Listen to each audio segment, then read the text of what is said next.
Bienvenue dans cette vidéo où nous allons découvrir l'histoire des Sœurs Fox, deux jeunes filles qui, au XIXe siècle, ont bouleversé la compréhension du surnaturel et ouvert la voie à un mouvement qui allait marquer l'histoire, le spiritisme. Tout d'abord, je vais vous raconter dans les grandes lignes cette histoire et puis ensuite on parlera un peu des différents personnages et puis je vous donnerai mon point de vue en tant que médium et un petit conseil pour les consultants.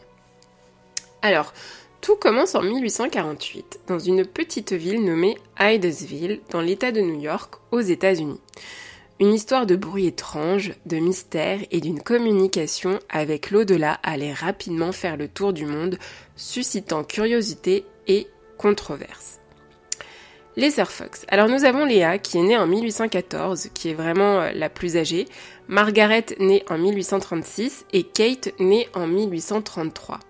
Elles ont joué un rôle déterminant dans l'apparition du spiritisme moderne au XIXe siècle. Elles sont les filles d'un fermier méthodiste, John D. Fox. Elles ont grandi dans une famille pieuse et traditionnelle. Mais qu'est-ce que le méthodisme ? Le méthodisme, c'est un mouvement protestant fondé au XVIIIe siècle par John Wesley. Il met l'accent sur une vie spirituelle rigoureuse, la lecture assidue des Écritures et une forte éthique du travail. Les méthodistes insistent sur sa sanctification personnelle et la charité envers les autres. Margaret est souvent décrite comme réfléchie et réservée. Elle montrait une sensibilité particulière aux attentes des autres, ce qui la rendait attentive et observatrice.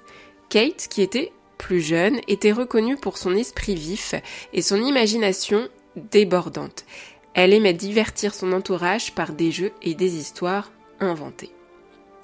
Donc en 1848, la famille Fox, avec Kate et Margaret, parce que Léa était beaucoup plus âgée, elle faisait déjà sa vie ailleurs, s'installe à Hydesville. Peu après leur arrivée, des voisins les informent que leur nouvelle maison est réputée hantée, ce qui aurait justifié son prix de vente réduit. D'ailleurs, le précédent locataire qui habitait donc dans cette ferme, lui aurait fait courir la rumeur qu'il n'était pas le seul habitant de cette petite ferme. Donc, plutôt que d'être effrayées, Margaret et Kate trouvent dans ces rumeurs des sources d'amusement. Lors d'une nuit orageuse, les bruits inhabituels de la maison deviennent pour elle un divertissement. Elle commence à s'amuser en provoquant des sons étranges, tels que des coups ou des frottements pour se faire peur. Leur mère, qui était une femme superstitieuse, s'inquiète de ces phénomènes. Pour pousser la plaisanterie plus loin, les sœurs décident de lui jouer un tour. Les manifestations paranormales deviennent alors de plus en plus fréquentes et des objets se déplacent d'eux-mêmes. Elles inventent même un nom, même une identité, qu'elles nomment Mr. Splitfoot. Donc en français, c'est Monsieur Pied Fourchu, en référence à Satan. Un peu bizarre, hein.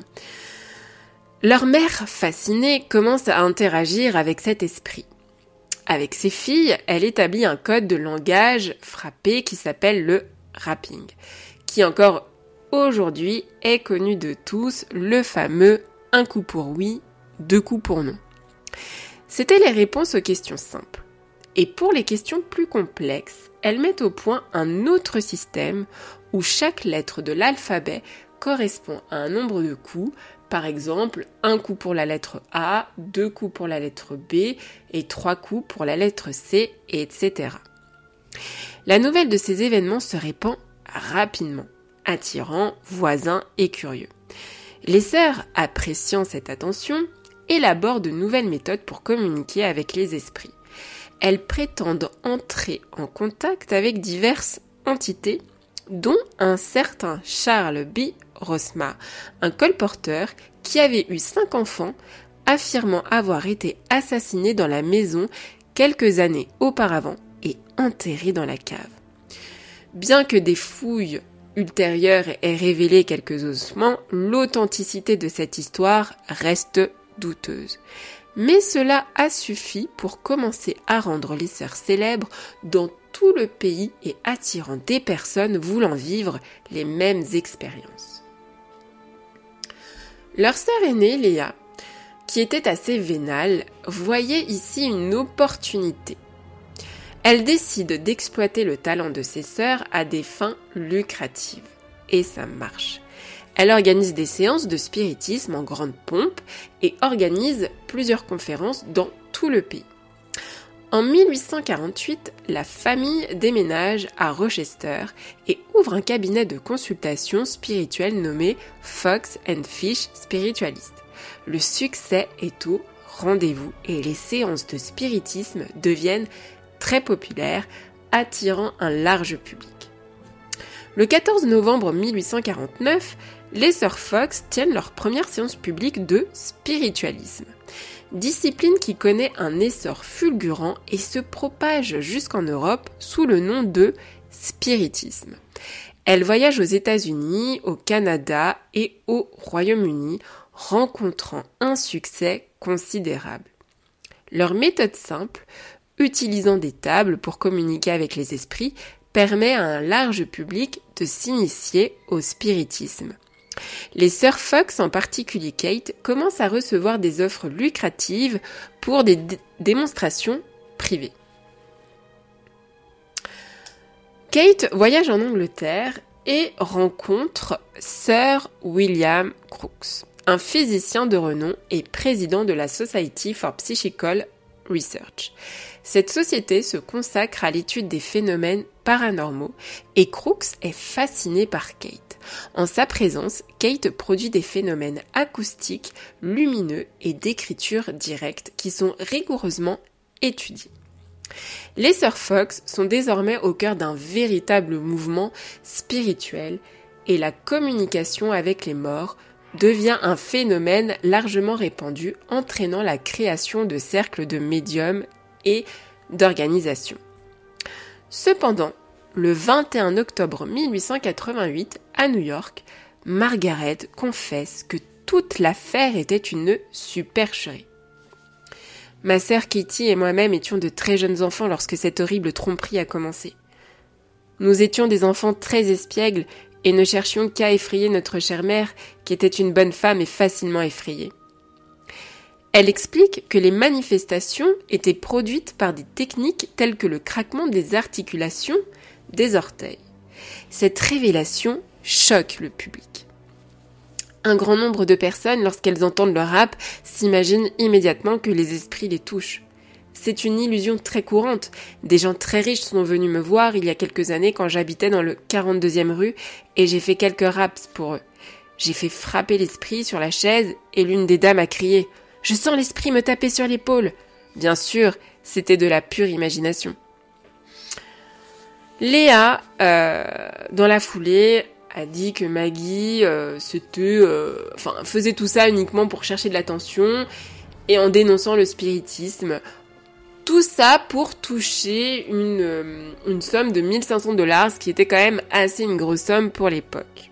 Mais le mouvement spirit, qui était déjà bien établi, continue de prospérer malgré les révélations de Margaret.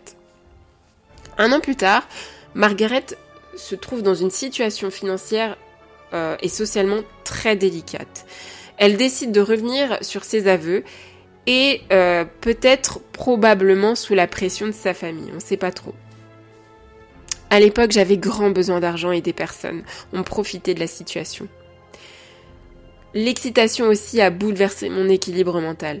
Quand j'ai fait ces terribles déclarations, je n'étais pas responsable de mes paroles. Malgré leur confession, les sœurs Fox restent des figures emblématiques du spiritisme, dans le sens où elles illustrent le désir de communiquer avec l'au-delà et la complexité des croyances spirituelles. Leur invention, le spiritisme, car tout part d'elles, allait influencer des générations entières et inspirer des futurs comme le célèbre Allan Kardec, le fondateur de la doctrine du spiritisme en Europe, et un médium très connu américain, Edgar Cayce. Le spiritisme allait même se populariser au-delà des frontières de l'Amérique, attirant des milliers de personnes et devenant un sujet d'étude pour les scientifiques et les philosophes. Et c'est une pratique qui perdure encore aujourd'hui. Des milliers de médiums à travers le monde continuent à pratiquer des séances, utilisant des outils comme la planche à Ouija ou d'autres instruments pour entrer en contact avec l'au-delà.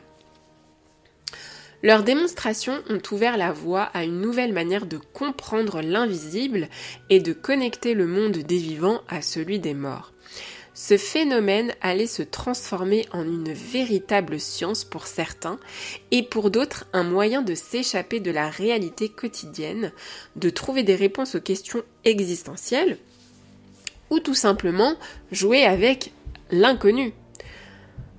Dans l'indifférence la plus totale, Kate mourut en 1892, mais avant tout ce fut Léa qui mourut en 1890. Et donc Kate en 1892, suivie de sa sœur un an plus tard, Margaret en 1893.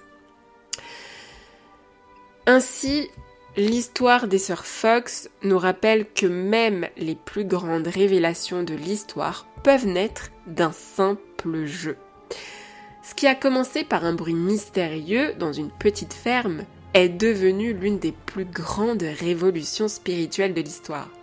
Le spiritisme, qu'il soit vu comme une science, une croyance ou un divertissement, a marqué une époque et continue encore aujourd'hui d'influencer la manière dont beaucoup d'entre nous interagissent avec le monde invisible. Intéressons-nous maintenant un petit peu de plus près à ces personnages. Catherine Fox, dite Kate. Donc Kate est souvent décrite comme la plus réceptive et la plus douée médiumniquement des trois sœurs. Dès le début, elle semble posséder une connexion avec l'invisible. Elle est jeune et influençable. Il me semble qu'elle devait avoir 11 ans lorsque tout commença et elle a été prise rapidement en main par Léa qui veut exploiter le phénomène. Elle devient une médium très demandée et attire de nombreuses personnalités. Mais elle est émotionnellement fragile et trop impliquée dans les séances. Elle épouse Henry D. Jenkins, un avocat londonien intéressé par le spiritisme. Il soutient Kate et ses dons, ce qui lui donne un certain équilibre. Ils ont ensemble 2 enfants et Kate semble trouver un moment de stabilité. Mais tout bascule. Henry meurt prématurément en 1881, laissant Kate seule avec ses enfants. Cet événement la plonge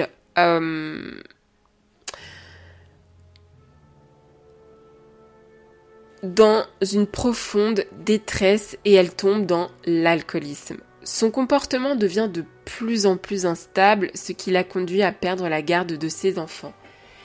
Elle ne s'en remettra jamais.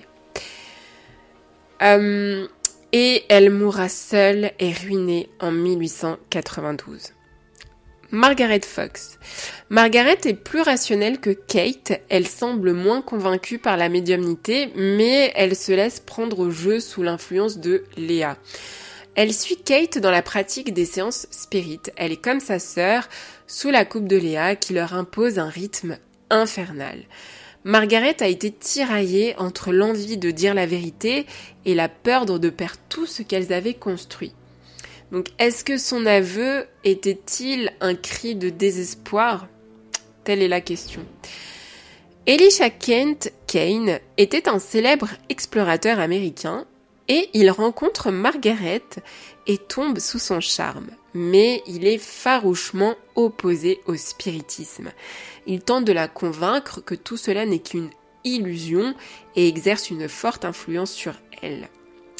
Il l'éloigne du mouvement spirit pendant un temps et l'encourage à mener une vie plus normale. Mais leur histoire d'amour est compliquée. Sa famille s'oppose à leur union et ils ne se marièrent pas.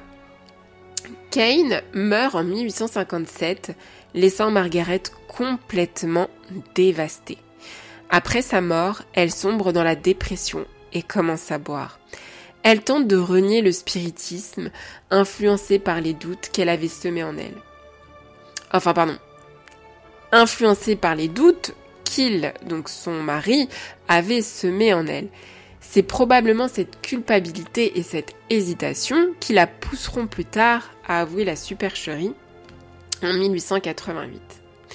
Léa Fox. Alors Léa Fox, elle, ça a été la plus maligne et je pense que c'est elle le point central de cette histoire en fait et d'où découle le spiritisme. Alors, Léa, donc c'est l'aînée et elle a une personnalité qui est vraiment très dominante. Dès qu'elle découvre que ses jeunes sœurs produisent des phénomènes étranges, elle y voit ici une opportunité. Donc, elle prend le contrôle de leur carrière et les exploite pour en faire un véritable business spirit. Elle organise des séances payantes, les présente comme des phénomènes surnaturels et attire la haute société quand même. Grâce à l'argent des séances, elle mène une vie aisée et respectée. Donc, contrairement à Kate et Margaret, elle ne sombre pas dans la misère. Elle meurt en 1890 sans jamais avoir reconnu sa part de responsabilité dans la chute tragique de ses sœurs. Donc Léa a complètement détruit psychologiquement ses sœurs. Elles étaient vraiment jeunes quand tout a commencé. Elle incarne vraiment le côté commerce et manipulateur du spiritisme.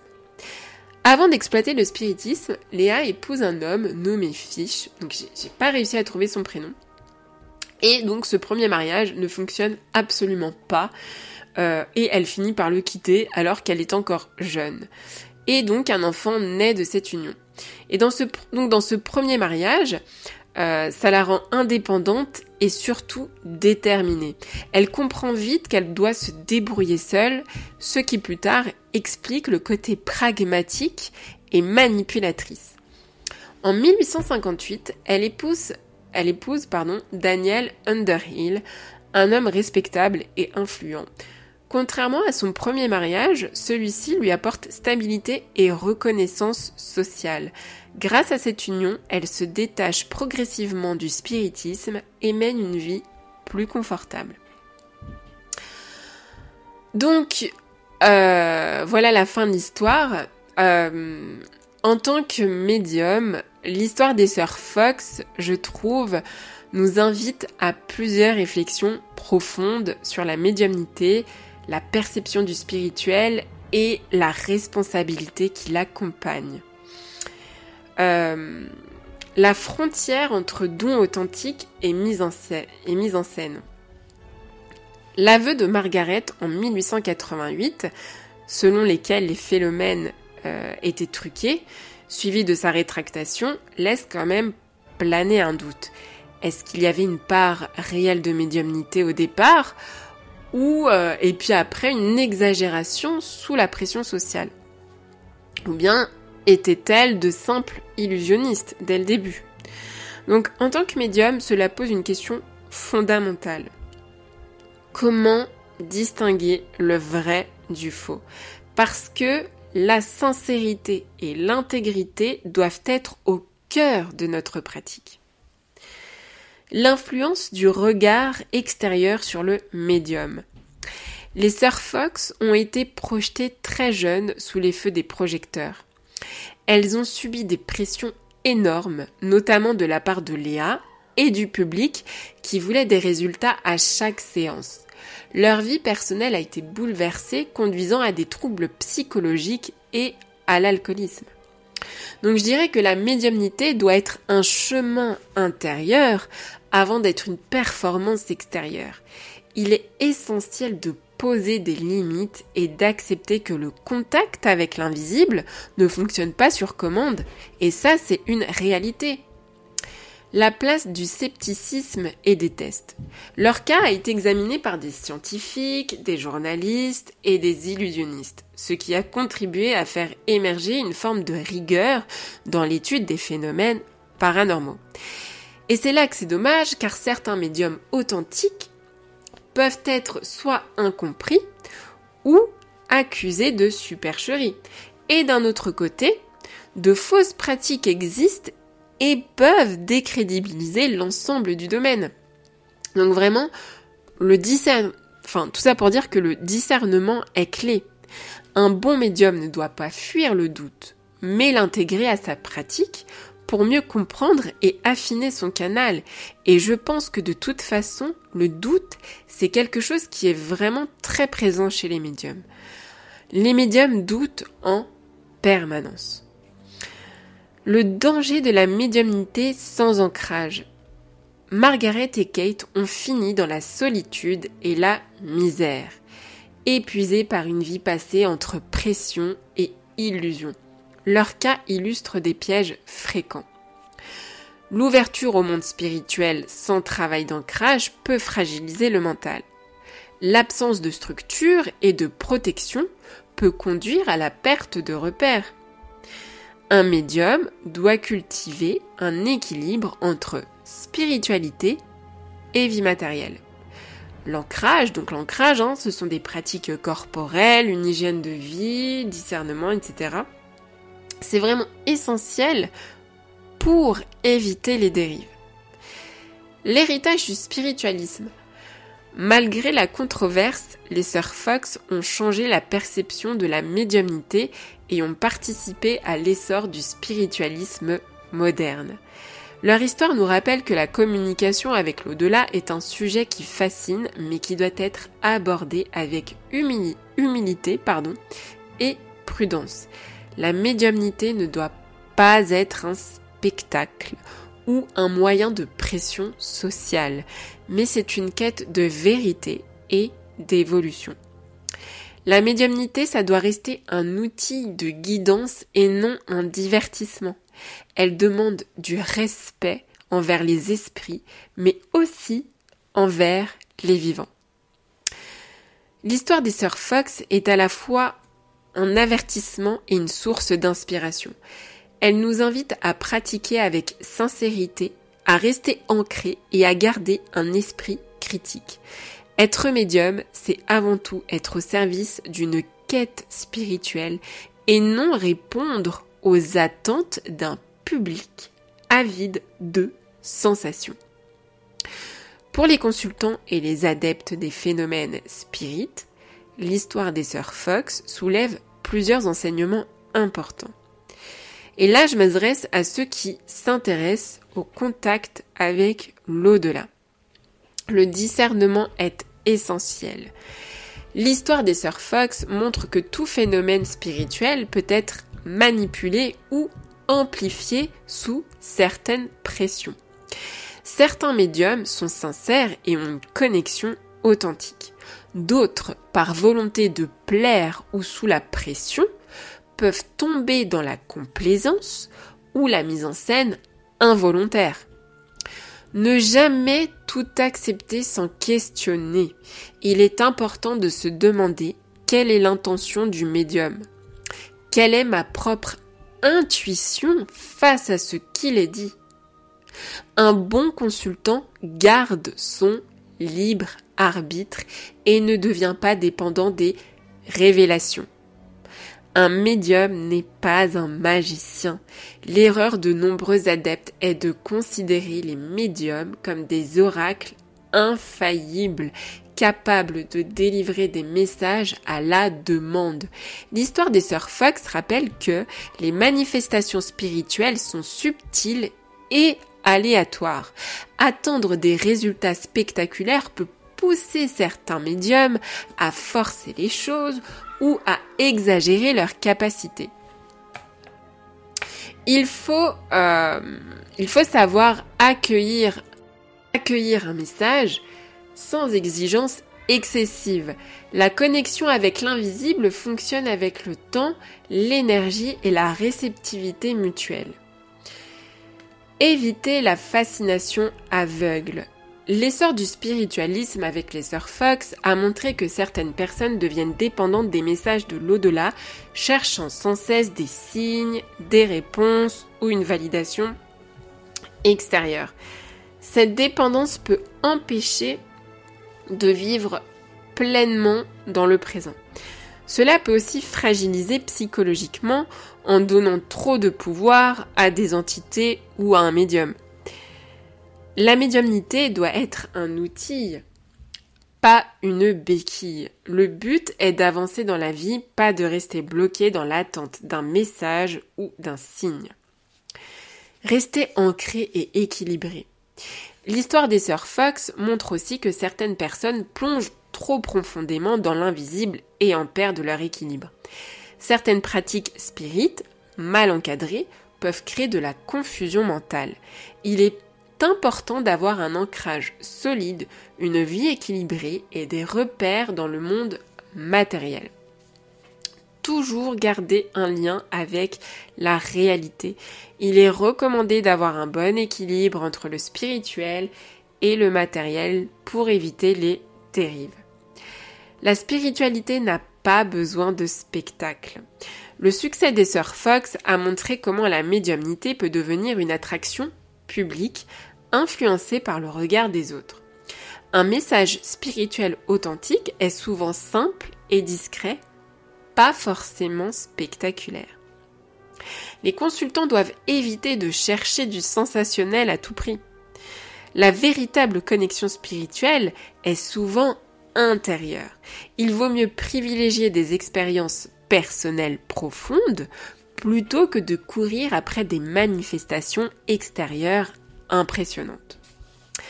Alors pour les adeptes et consultants, l'histoire des sœurs Fox est un rappel précieux. Garder un esprit critique et du discernement, ne pas attendre des réponses immédiates et infaillibles, ne pas tomber dans la dépendance ou la fascination excessive et privilégier une approche équilibrée et ancrée de la spiritualité.